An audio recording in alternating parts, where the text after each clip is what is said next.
محترم بھائیوں، بہنوں اور عزیزوں، عام طور پر مشہور ہے کہ رسول اللہ صلی اللہ علیہ وسلم کو معراج رجب کی 27ویں تاریخ کو ہوا۔ اس مناسبت سے اکثر خطیب معراج کا واقعہ بیان کر رہے ہیں۔ جہاں تک تاریخ کا تعلق ہے، کسی صحیح حدیث سے اس کا ثبوت نہیں ملتا کہ وہ 27 رجب تھی، اور اس میں بھی اللہ کی حکمت ہے، کیونکہ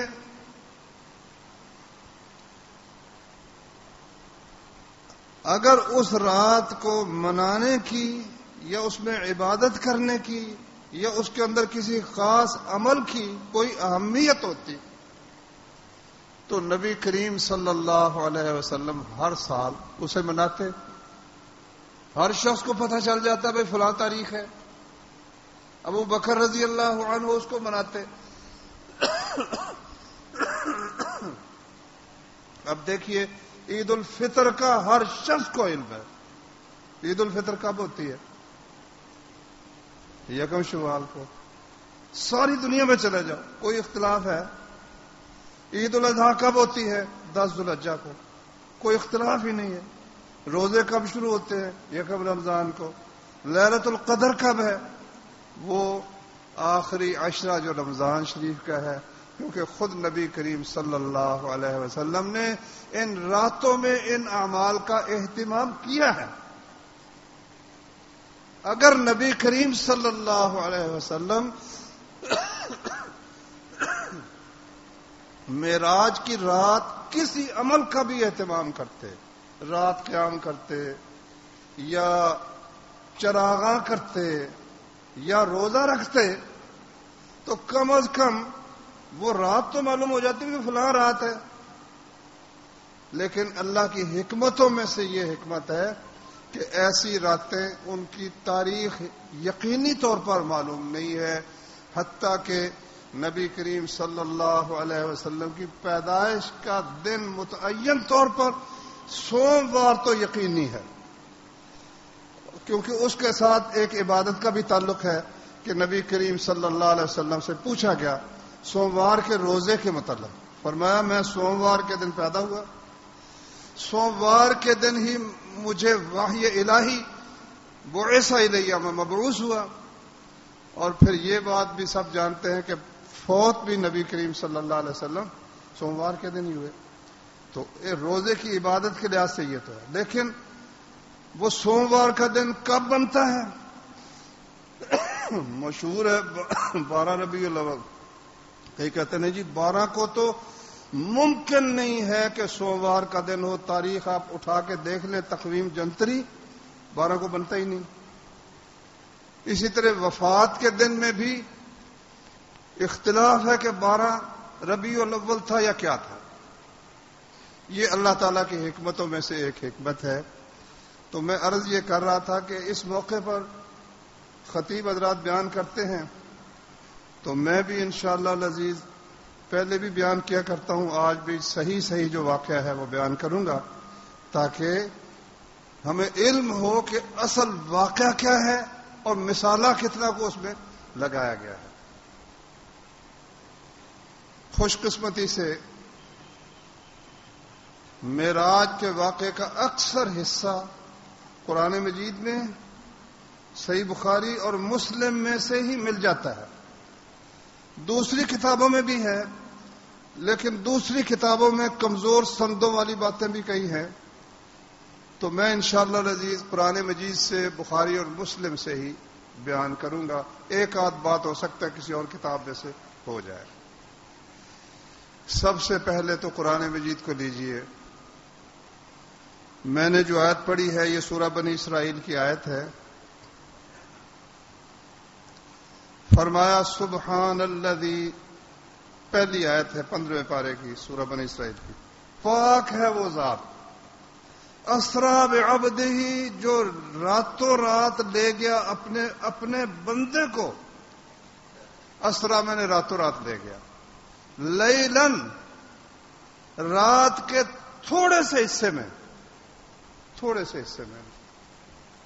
من المسجد الحرام، مسجد حرام سے جو مکہ مکرمہ میں ہے، الی المسجد الاقصی الذی بارکنا حولہ، مسجد اقصی تک جس کے ارد گرد کو ہم نے برکت عطا کر رکھی ہے، برکت دے رکھی ہے.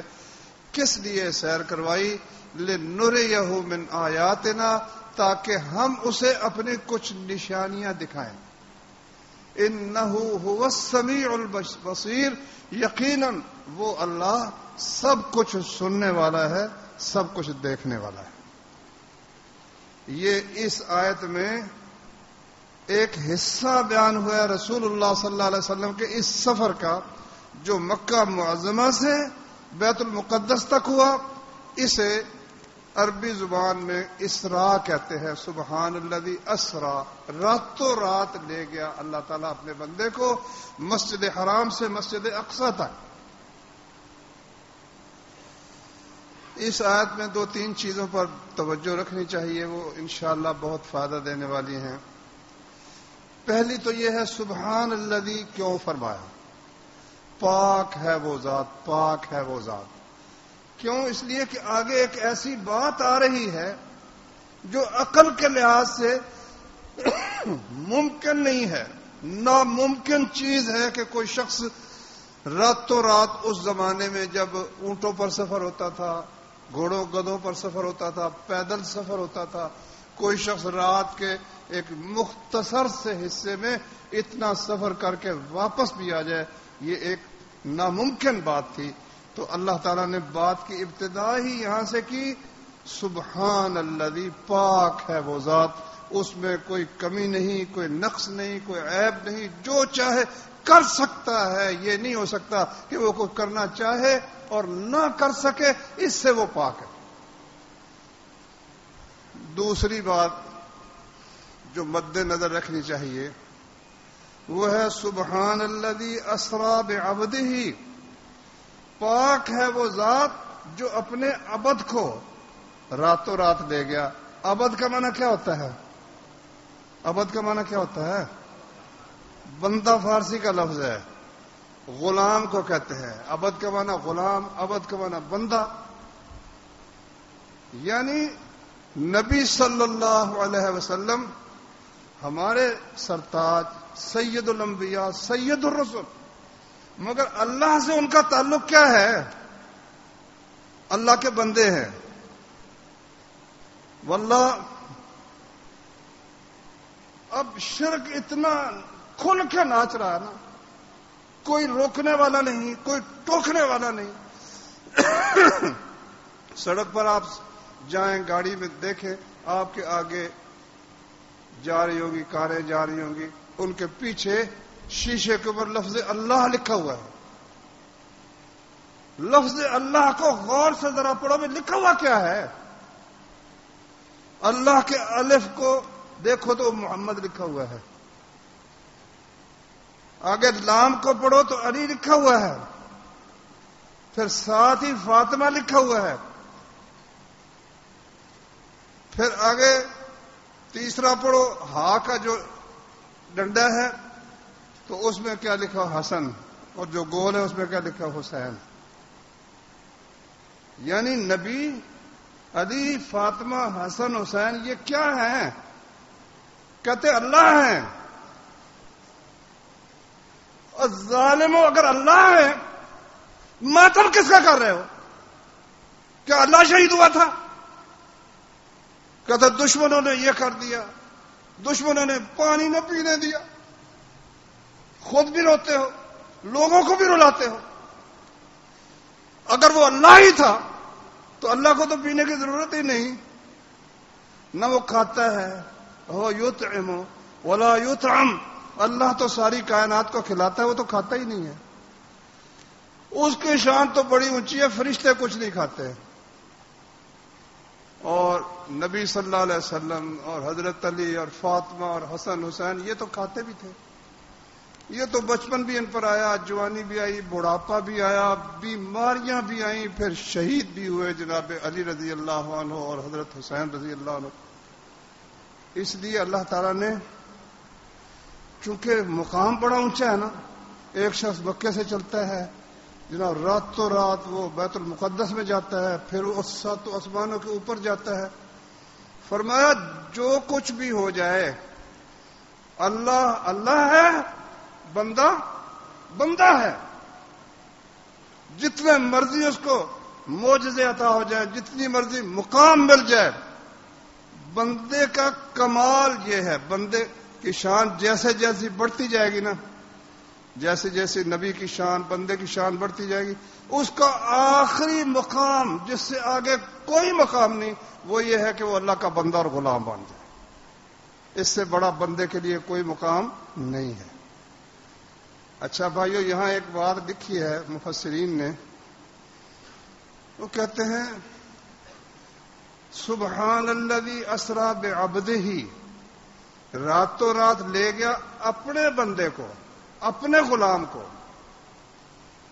اچھا، تو حافظ ابن قیم نے اور بھی علماء نے لکھا ہے کہ اللہ تعالیٰ جب اپنے نبی کی شان بہت زیادہ بیان کرنا چاہے نا، تو اس وقت یہ لفظ استعمال کرتا ہے۔ نبی صلی اللہ علیہ وسلم کے متعلق جب آپ کی بڑی شان بیان کرنا چاہے نا، تو یہ کہ میری بندگی کا حق جو ادا کیا ہے وہ کس نے کیا ہے؟ وہ اس بندے نے کیا ہے۔ یہ ہے میرا بندہ جس کا نام محمد ہے صلی اللہ علیہ وسلم۔ سبحان الذی اسریٰ بعبدہ، جو اپنے بندے کو۔ اور دوسری جگہ فرمایا نا سورہ جن میں، وَأَنَّهُ لَمَّا قَامَ عَبْدُ اللَّهِ يَدْعُوهُ قَادُوا يَكُونُونَ عَلَيْهِ لِبَدًا، کہ اللہ کا بندہ جب رات کھڑا ہو کر اللہ کو پکارتا ہے تو یہ دشمن قریش شیطان قریب ہے کہ اس کے گرد جمگھٹا باندھ لیتے ہیں سننے کے لیے۔ اب یہ جو مقام ہے عبادت کا، وہاں بھی نبی صلی اللہ علیہ وسلم کا ذکر کس کے ساتھ ہے؟ لما قام عبد اللہ ہے، اللہ کا بندہ۔ تو بھائیو، یہ ہمارے نبی کریم صلی اللہ علیہ وسلم کی شان ہے کہ اللہ نے آپ کو اپنا بندہ قرار دیا ہے، راتوں رات اپنے بندے کو لے گئے۔ صحیح بخاری میں حدیث ہے، مسلم میں بھی، کہ نبی کریم صلی اللہ علیہ وآلہ وسلم، حضرت ابو ذر غفاری کی حدیث ہے کہ آپ فرمایا میں ام ہانی کے گھر میں تھا، بعض روایات میں ہے، اور بعض میں یہ ہے کہ میرے گھر کی چھت کھولی گئی، چھت کھول کر آپ کو حتیم میں لایا گیا۔ حتیم یعنی بیت اللہ کے ساتھ جو تھوڑی سی گول سی جگہ بنی ہوئی ہے، اس کو حجر بھی کہتے ہیں، اسے حتیم بھی کہتے ہیں۔ وہاں آپ تھوڑی دیر کے لیے لیٹے تو وہاں جبریل علیہ الصلوۃ والسلام نے آپ کا سینہ چاک کیا، یہ حلق کے گڑھے سے لے کر ناف کے نیچے تک یہ سب چیر کر تو دل کو نکالا۔ دل کو نکال سونے کا ایک تھال تھا، اس میں زمزم کے پانی کے ساتھ اس دل کو دھویا گیا، اور اس میں ایمان اور حکمت بھر دیا گیا، اور پھر اس کو دوبارہ ملا دیا۔ یہ آپریشن نبی کریم صلی اللہ علیہ وسلم کا جبریل علیہ الصلوۃ والسلام نے کیا، کیونکہ وہ جس سفر پر جانے والے تھے تو اس کے لیے وہ جو چیزیں چاہیے تھیں وہ ڈال دی گئی، جو نہیں چاہیے تھیں وہ نکال دی گئی۔ اس کے بعد پھر آپ کے پاس ایک جانور لایا گیا جو خچر سے چھوٹا، گدھے سے بڑا تھا، جسے براق کہتے تھے۔ براق برق سے نکلا ہے، برق کا معنی بجلی ہے۔ وہ جہاں اس کی نظر پڑتی تھی نا، وہاں اس کا قدم پڑتا تھا۔ یہ حدیث میں الفاظ ہیں، جہاں اس کی نظر پڑتی تھی وہاں اس کا قدم پڑتا تھا۔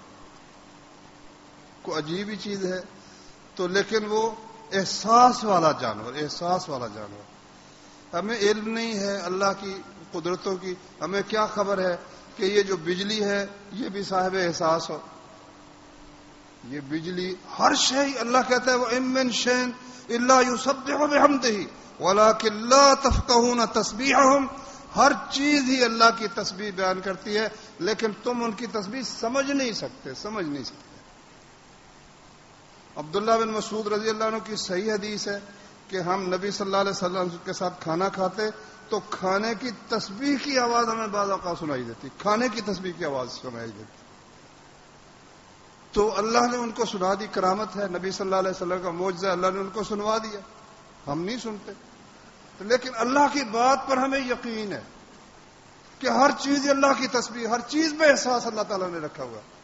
اللہ کے رسول صلی اللہ علیہ وسلم نے فرمایا احد پہاڑ ہے، یہ ہم سے محبت رکھتا ہے، ہم اس سے محبت رکھتے ہیں. کیا معلوم ہے پہاڑ بھی محبت رکھتے ہیں. نبی کریم صلی اللہ علیہ وسلم صحیح بخاری میں حدیث ہے، خطبہ دیتے تھے، ایک کھجور کا تنا تھا، اس کے ساتھ سارا لے کر خطبہ دیتے تھے. ایک خاتون نے کہا یا رسول اللہ میرا غلام ہے، لکڑی کے کام کا بڑا ماہر ہے، آپ اجازت دیں تو میں ایک بنا دیتی ہوں کوئی چیز جس پر آپ کھڑے ہو جائیں، بیٹھ سکے، ممبر بنوا دو. تو اس غلام نے ممبر بنا دیا. پہلے دن جب رکھا گیا تو نبی صلی اللہ علیہ وسلم پر اس پر کھڑے ہوئے تو وہ جو ستون تھا نا اس سے رونے کی آواز شروع ہو گئی.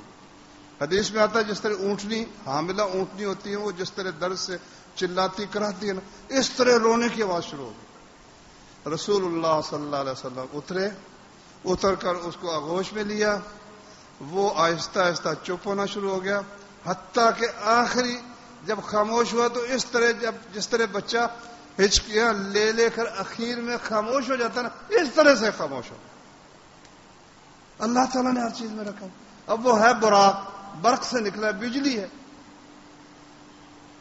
لیکن رسول اللہ ترمذی میں حدیث ہے کہ جب رسول اللہ صلی اللہ علیہ وسلم سوار ہونے لگے نا، استصحابہ، وہ تھوڑا سا نا مشکل ہوا چڑھنے سے. یہ ماڑے موٹے گھوڑے جلدی نہیں چڑھنے دیتے، تو وہ جو بجلی والا گھوڑا ہوگا پتہ نہیں کتنے کو نخرے والا ہوگا، وہ اللہ ہی جانتا ہے. استصحابہ والے تھوڑا سا مشکل ہوا. تو جبریل نے کہا آج تک تجھ پر محمد سے زیادہ عزت والا شخص کوئی نہیں سوار ہوا، اس شخص سے زیادہ کوئی اکرم، زیادہ باعزت شخص تجھ پہ سوار نہیں ہوا. حدیث میں آتا ہے سارا جسم اس کا پسینہ پسینہ ہو گیا، شرمندگی سے براق کا سارا جسم پسینہ پسینہ ہو گیا. سبحان اللہ، کیا وہ چیز تھی اللہ تعالیٰ اس کو جانتا ہے. حدیث میں بیان کی گئی یہ چیزیں، ان کی حقیقت اللہ ہم کو سب کو جنت میں لے جائے انشاءاللہ، وہاں پر ساری حقیقتیں کھلیں. تو پہلا سفر اس پر ہوا. جہاں نظر پڑتی ہے وہاں قدم پڑتا ہے. اس کی حقیقت بھی بڑی مشکل ہے. ایک صاحب نے اس کی تشریح کی، مجھے تو اس سے بڑا لطف آیا. اس نے کہا دیکھو جی، دیکھتے تو ہماری نظر آسمان تک جاتی ہے، اس کا مطلب کہ براق کا ایک قدم ہے اور آسمان تک پہنچنا. اگر اس حدیث کو لیں کہ جہاں اس کی نظر پڑتی ہے وہاں قدم پڑتا ہے، تو نظر تو آسمان پر پڑتی ہے، ہماری پڑتی ہے. تو براق اس کا مطلب کہ وہ ایک لمحہ ہی لگا ہے کہ وہ جناب علی پہلی منزل اس کی کیا تھی؟ وہ بیت المقدس تھی. اللہ اکبر. بیت المقدس میں چلے گئے رسول اللہ صلی اللہ علیہ وسلم. فرمایا میں نے وہاں جا کر وہ حلقہ کنڈا جس سے انبیاء اپنے سواریوں کو باندھتے تھے، وہاں میں نے اس کو باندھا. اور میں مسجد میں گیا تو انبیاء کرام وہاں جمع تھے. تو نبی کریم صلی اللہ علیہ وسلم نے انہیں 2 رکعتیں نماز پڑھائی، امامت کروائی. یہ بھی اللہ تعالیٰ نے آپ کی عزت افزائی فرمائی ہے. تمام انبیاء کی امامت کا شرف نبی کریم صلی اللہ علیہ وسلم کو اللہ تعالیٰ نے عطا فرمایا. اس مقام پر بھی نبی صلی اللہ علیہ وسلم کی مہمانی کے لیے 3 پیالے پیش کیے گئے. ایک پیالے میں دودھ تھا، ایک پیالے میں شراب تھی، ایک پیالے میں شہد تھا. تو فرمایا میں نے دودھ والا پیالہ جو تھا اس کا انتخاب کر لیا، وہ میں نے پی لیا۔ تو جبریل علیہ الصلوۃ والسلام نے کہا کہ آپ نے فطرت کو اختیار کیا ہے، فطرت کو اختیار کیا ہے۔ اگر آپ شراب کو اختیار کرتے تو آپ کی امت گمراہ ہو جاتی۔ تو وہاں ہی مالک کے دیکھنے کا بھی ذکر ہے۔ فرشتہ دیکھا جہنم کا دربان، تو کہا جبریل علیہ السلام نے ان کو سلام کہو، تو کہتے میں نے سلام کہا تو اس نے سلام میں مجھ سے پہل کی۔ یہ ہے بھائیوں پہلا مرحلہ۔ اس کے متعلق قرآن مجید 15ویں پارے میں ہی ایک اور آیت ہے، وَمَا جَعَلْنَا الرُّؤْيَا الَّتِي أَرَيْنَاكَ إِلَّا فِتْنَةً لِلنَّاسِ وَالشَّجَرَةَ الْمَلْعُونَةَ فِي الْقُرْآنِ، کہ ہم نے یہ منظر جو آپ کو دکھایا، راتوں رات جو سیر کرائی، اس میں ایک مقصد تو یہ تھا کہ اپنی نشانیاں دکھائیں جیسا کہ اللہ تعالیٰ نے ذکر فرمایا، اور ساتھ ہی ایک مقصد یہ تھا الا فتنۃ للناس، کہ لوگوں کی آزمائش ہو جائے، کون اس کو مانتا ہے کون اسے نہیں مانتا۔ یہ آزمائش کے لیے بھی اللہ تعالیٰ نے یہ کام کیا۔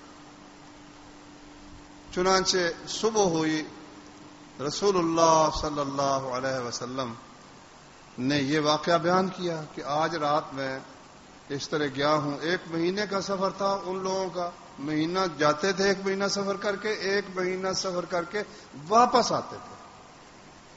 تو آپ نے جب بیان کیا تو جناب کوئی تالیاں پیٹ رہا ہے، کوئی ہنس رہا ہے، کوئی لوٹ پہ، کہتے معاملہ خراب ہو گیا ہے۔ سیدھا ہی گیا ابو جہل، ابو بکر صدیق رضی اللہ عنہ کے پاس، کہتا ہے یہ بتا کو بندہ اگر یہ کہے کہ آج رات میں راتوں رات گیا بیت المقدس کی، میں نے سیر کی، سیر کر کے راتوں رات واپس بھی آ گیا، ہو سکتا ہے؟ اس نے کہا نہیں ہو سکتا۔ کس طرح ہو سکتا ہے؟ مہینہ لگتا ہے جانے کو، مہینہ آتا ہے آنے کو، کس طرح ہو سکتا ہے؟ اس نے کہا اچھا تو یہ تو پھر تمہارا دوست محمد کہتا ہے صلی اللہ علیہ وسلم۔ تو اس نے کہا ٹھیک کہتا ہے نا، ٹھیک کہتا ہے، ہم تو اس سے بھی بڑھ کر مانتے ہیں روز آسمان سے اس کے پاس پیغام آتا ہے، روز آسمان سے اس کے پاس پیغام آتا ہے۔ یہ تو بات ہی معمولی سی ہے۔ محمد صلی اللہ علیہ وسلم نے اگر یہ بات کہی ہے تو حق کہی ہے، وہ کبھی غلط نہیں کہہ سکتے۔ یہ ہوتا ہے بھائیو ایمان۔ تو کہتے ہیں اس دن سے ابو بکر صدیق رضی اللہ عنہ کا لقب کیا بن گیا؟ صدیق۔ صدیق کا کیا معنی؟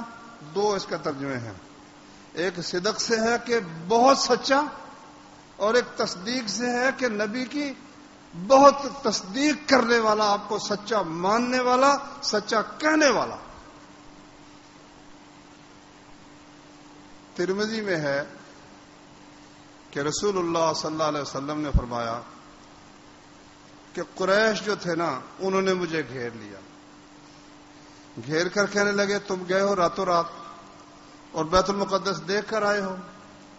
کہا ہاں میں دیکھ کر آیا ہوں۔ اچھا بتاؤ اس کی کتنے دروازے کتنے ہیں، اس کی کھڑکیاں کتنی ہیں؟ بھائیوں امید ہے ہم میں سے اکثر نے لاہور کی شاہی مسجد دیکھی ہوگی۔ اچھا چلو شاہی مسجد دور کی بات ہے، یہاں ہم روز نماز پڑھتے ہیں۔ کوئی شخص اگر ہمیں پوچھے بتاؤ مسجد الفتح کے کتنے دروازے کتنی کھڑکیاں، بتا سکتے ہیں؟ لیکن جھٹلانے والے تو پھر بہانہ بناتے ہیں نا۔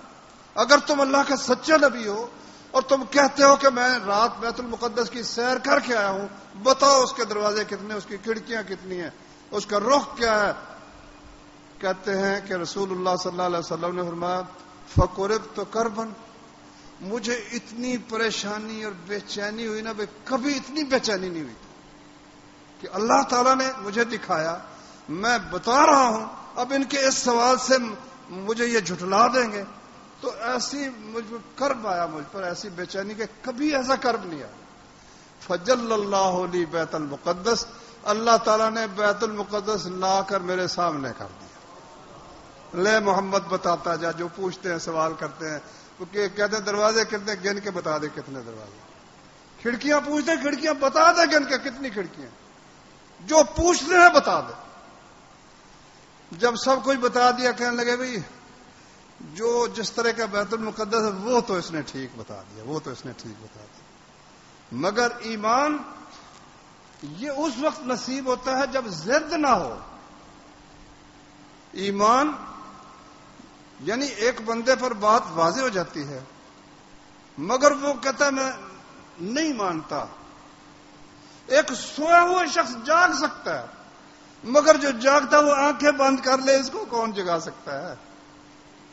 اس وقت بھی بہت سے لوگ ایسے ہیں جنہیں علم ہے کہ نماز کے اندر اللہ کے نبی رفع یدین کرتے تھے. مولویوں کو یقیناً واللہ ان کو پتا ہے مگر صرف اپنی پارٹی کے لیے، اپنی ضد کے لیے کہیں گے نہیں جی نہیں کوئی نہیں کی، کرتے تھے منسوخ ہو گئی، یہ ہو گیا وہ ہو گیا فلاں ہو گیا. اب اس کا تو کوئی علاج نہیں ہے نا. جو خوش نصیب ہوتے ہیں وہ مان جاتے ہیں، جو بد نصیب ہوتے ہیں وَجَحَدُوا بِهَا وَاسْتَيْقَنَتْهَا أَنفُسُهُمْ ظُلْمًا وَعُلُوًّا. اللہ نے قرآن میں فرمایا کہ فرعون اور اس کے ساتھیوں کو موسیٰ علیہ السلام کی نبوت پر پورا یقین آ گیا، پورا یقین کہ یہ اللہ کا سچا رسول ہے. مگر انہوں نے کہا مہما تأتنا بہ من آیت، موسیٰ جتنے مرضی معجزے لیا ہم نے کسی صورت تجھے نبی ماننا ہے ہی نہیں. اب اس کا بھائی کیا علاج ہو سکتا ہے؟ اس کا کوئی علاج نہیں ہو سکتا. تو اتنا بڑا معجزہ دیکھنے کے باوجود، اپنے ہر سوال کا جواب پانے کے باوجود کئی لوگ ایمان لے آئے اور کئی لوگ اسی طرح بد نصیب کے بد نصیب ہی رہے. تو یہ بھائیوں پہلا مرحلہ ہے بیت المقدس تک رسول اللہ صلی اللہ علیہ وسلم کو جو سیر کروائی گئی. وقت تھوڑا رہ گیا، اگلا مرحلہ میں پورا نہیں کر سکوں گا. بس اس کی ایک تھوڑی سی حکمت میں انشاءاللہ بیان کرتا ہوں. وہ یہ ہے کہ جس زمانے میں بیت یہ ہوا ہے نا واقعہ، یہ وہ زمانہ ہے جب رسول اللہ صلی اللہ علیہ وسلم پر غموں اور صدموں کی انتہا ہو گئی تھی. کس طرح؟ یہ تقریباً نبوت کا 10واں سال تھا. نبوت کا تقریباً 10واں سال تھا. اس سے پہلے اتنا مسلمانوں کو تنگ کیا گیا کہ کچھ مسلمان وہ حبشے جانے پر مجبور ہو گئے. کچھ مسلمان حبشے چلے گئے تھے، کچھ عذاب وہیں رہ کر برداشت کر رہے تھے. نبی کریم صلی اللہ علیہ وسلم کی دل جوئی جو تھوڑی بہت ہو جاتی تھی وہ 2 شخص تھے زیادہ. ایک ہماری ماں خدیجہ تھی اور ایک آپ کے چچا ابو طالب تھے. ابو طالب اللہ کی یہ حکمت ہے کہ ان کی قسمت میں اللہ نے ایمان نہیں رکھا، لیکن ان کے ذریعے سے نبی کریم صلی اللہ علیہ وسلم کی حفاظت اور حمایت اور دشمنوں کے مقابلے کا اللہ نے بندوبست کر دیا تھا. اور ہماری ماں خدیجہ رضی اللہ عنہا، ان کی دلجوئی تو آپ سب جانتے ہی ہیں نا کہ کس طرح گھر میں آ کر پھر آپ کو وہ غم صد میں بھول ہی جاتے تھے. وہ بیوی بھی فوت ہو گئی، چچا بھی فوت ہو گیا، اور وہ 3 سال بھی بڑی مصیبت کے گزرے کہ پورے مکے نے بائی کاٹ کر دیا. جو محمد کا ساتھ دے اس کے ساتھ کھانا پینا بند، اس کے ساتھ بولنا چالنا بند، اس کے ساتھ رشتہ ناتا بند، اور ہر وقت تیاری کے ان کے اوپر حملہ کرے اور اپنی جان بچانے کے لیے پورا قبیلہ نبی صلی اللہ علیہ وسلم کا بنو ہاشم، مسلمان بھی اور کافر بھی اکٹھے ہو گئے کہ ہمارا بندہ کون ہے ہمارے ساتھی کو اس طرح کرے. اور ساتھ ہی بنو مطلب یہ بھی نبی صلی اللہ علیہ وسلم کے، یعنی عبد مناف آپ کا جو پردادا تھا نا، محمد صلی اللہ علیہ وسلم بن عبداللہ بن عبد المطلب بن ہاشم بن عبد مناف. عبد مناف کے 4 بیٹے تھے. ایک بیٹا تھا ہاشم، اور ایک تھا مطلب، اور ایک تھا نوفل، اور ایک تھا عبد شمس. 4 بیٹے تھے. ان 4 بیٹوں کی اولاد میں سے بنو ہاشم میں سے نبی صلی اللہ علیہ وسلم ہیں. تو بنو ہاشم مسلمان کافر سارے ہی آپ کے ساتھ مل گئے حفاظت کے لیے. ابو لہب ظالم سگا چچا ہو کر وہ دشمنوں کے ساتھ ملا رہا. بنو مطلب وہ بھی مسلمان بھی اور کافر سب نبی صلی اللہ علیہ وسلم کے ساتھ مل گئے اور سب نے شیب ابی طالب ایک گھاٹی تھی وہاں سارے جتنے خاندان تھے چلے گئے. اپنی حفاظت کا پہرے کا بندوبست انہوں نے کر لیا. باقی جو 2 خاندان تھے بنو نوفل اور بنو عبد شمس وہ دشمنوں کے ساتھ ہی ملے رہے, وہ ساتھ نہیں آئے. 3 سال اس طرح گزارے. کعبے کے ساتھ لکھ کر انہوں نے لگا رکھا تھا کوئی شخص جو محمد کا ساتھ دے خبردار کوئی اس کے ساتھ نہ کھائے نہ پیے نہ رشتہ داری کچھ نہیں. اتنا زبردست بائیکاٹ. اور جو عزیز تھے وہ فوت ہو گئے. ان میں کچھ ہجرت کر کے حضرت عثمان داماد تھے وہ آپ کی بیٹی کو ساتھ لے کر وہ جناب چلے گئے. حضرت جعفر بھی چلے گئے حبشہ میں. پھر آخری سوچا مکے میں تو کوئی صورت نہیں, پھر طائف میں گئے کہ طائف میں شاید کوئی سننے والا سن لے گا. مگر طائف میں بھی کیا سلوک ہوا. 10 دن رہے ہیں نبی صلی اللہ علیہ وسلم وہاں پر. 10 دن. 3 سردار تھے. بخاری شریف میں آتا ہے کہ ام المومنین عائشہ صدیقہ رضی اللہ عنہا نے نبی کریم صلی اللہ علیہ وسلم سے پوچھا کہ یا رسول اللہ احد سے بڑھ کر بھی آپ پر کوئی دن گزرا ہے. احد بڑا سخت ہوا تھا نا کہ احد کے دن دشمن عین رسول اللہ صلی اللہ علیہ وسلم کے سر پر پہنچ گیا. اس نے پتھر مارا, وہ جو سر پر خود تھا اس کی کڑیاں ہڈی کے اندر چپ گئیں. پھر اس نے ایک پتھر مارا, آپ کا دانت لب جو تھا یہ پھس گیا اور دانت ٹوٹ گیا نبی کریم صلی اللہ علیہ وسلم کا.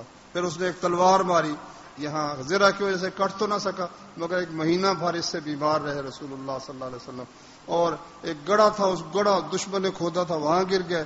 تو صحابہ نے آپ کو اٹھا کر تو پھر آپ پہاڑی پر لے گئے اور خون رکتا نہیں تھا.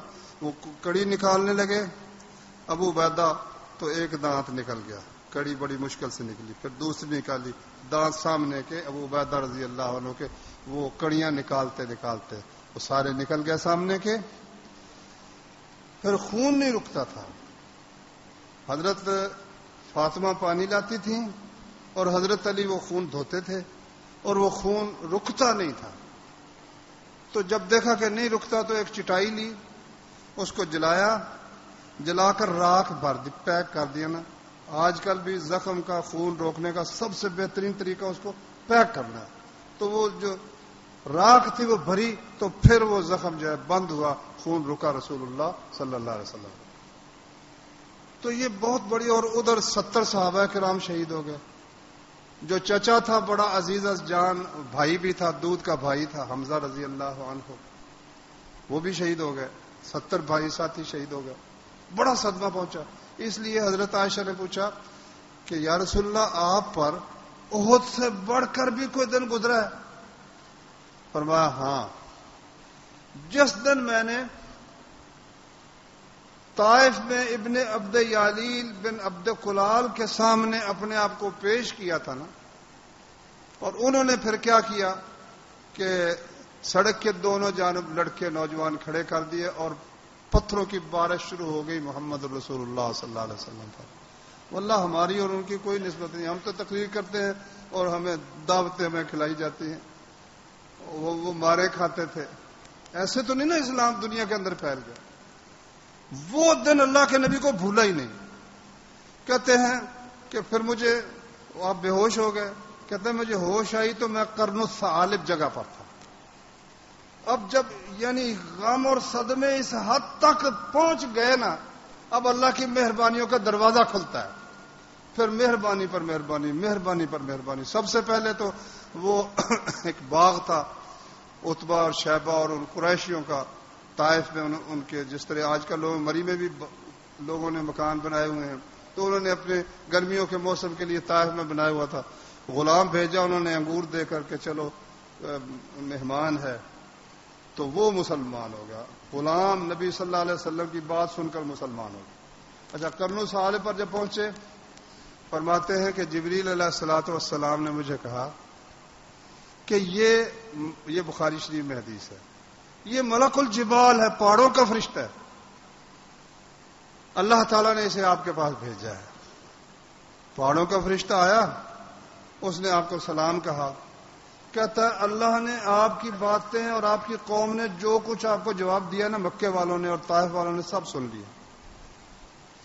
اگر آپ کہیں تو یہ جو مکے کے دونوں جانب دو پہاڑ ہیں نا، ان پہاڑوں میں ہم ان کو کچل دیتے ہیں۔ تھوڑا سا ہلانے کی ادھر بھائیوں مظفر آباد میں نہیں دیکھا؟ ہم نے دیکھا کس طرح بڑی بڑی عمارتیں زمین کے اندر ہی دھس گئی، نام و نشان ہی نہیں ملتا۔ تو پہاڑوں کے فرشتے نے یہ کہا کہ آپ کہیں نا تو اخشبین، یہ دو پہاڑ ہیں، پورے مکے کو ان کے اندر پیس دیتے ہیں۔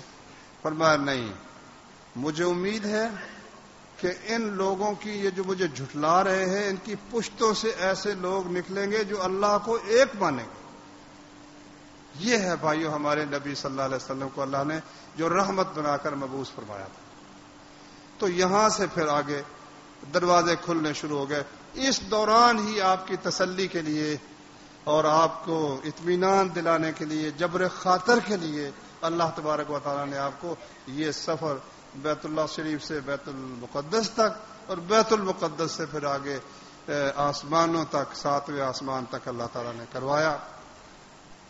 ہمارے لیے اس میں یہ سبق ہے کہ اللہ تبارک و تعالیٰ انعام عطا کرتا ہے، لیکن آزمائشوں کے بعد عطا کرتا ہے۔ نبوت کے پہلے سال بھی تو ہو سکتا تھا نا معراج، کیا مشکل تھا اس میں؟ پہلے سال ہی معراج کروا دیتا اللہ تعالیٰ، پہلے سال ہی ملک الجبال کو بھیج دیتا، پہلے سال ہی مدینے سے وہ لوگ جو آئے اور آ کر انہوں نے بیعت کی 10ویں سال میں، پہلے سال ہی کروا دیتا، حبشے ہجرت کی ضرورت ہی نہ پڑتی۔ لیکن نہیں، یہ اللہ کا قانون ہے۔ الف لام میم احسب الناس ان یترکوا ان یقولوا آمنا وهم لا یفتنون، کیا لوگوں نے گمان کر رکھا ہے وہ کہ ہم ایمان لائے اور پھر آزمائش نہیں ہوگی؟ فرمایا نہیں، وَلَقَدْ فَتَنَّا الَّذِينَ مِنْ قَبْلِهِمْ فَلَيَعْلَمَنَّ اللَّهُ الَّذِينَ صَدَقُوا وَلَيَعْلَمَنَّ الْكَاذِبِينَ۔ ہم نے پہلے لوگوں کی بھی آزمائش کی اور اب بھی ہمارا قانون یہ ہے کہ ہم آزمائش کر کے ظاہر کر دیں گے سب کے سامنے کہ کون سچا ہے اور کون جھوٹا ہے اس دعوے میں کہ ہم ایمان لانے والے ہیں، ہم اللہ کے رسول کو ماننے والے ہیں۔ تو اس کے لیے ہمیں بھی اس راستے پر چلیں گے تو کوئی آزمائش والی بات ہے، کسی کو کہنا ہی نہیں۔ ہمارے ملازم ہیں اٹھ کے نماز کے لیے آ جائیں گے، کسی کو مسلم ہمارے ملازم ہیں ان کو اتنی نہیں کہہ سکتے کہ بھائی جان نماز پڑھو، بچہ بے نماز اس کو نہیں کہہ سکتے، بیوی کو نہیں کہہ سکتے، روٹ جائے گی، ناراض ہو جائے گی، بچہ کہے گا ابا تو جان ہی نہیں چھڑتا، 1 دفعہ کیا 2 دفعہ کیا، ہارے نماز ہی نماز تو چکی ہے۔ بیٹے کی ملامت نہیں برداشت کر سکتے ہم۔ سبق اس میں یہ ہے کہ یہ امت پیدا ہی اس لیے ہوئی ہے کہ اللہ کے دین کو دنیا تک پہنچائے اور اللہ کے دین کو دنیا میں غالب کرے۔ اللہ تعالی ہمیں بھی اپنے ان خوش نصیب بندوں میں شامل فرمائے۔ وآخر دعوانا ان الحمد للہ رب العالمین۔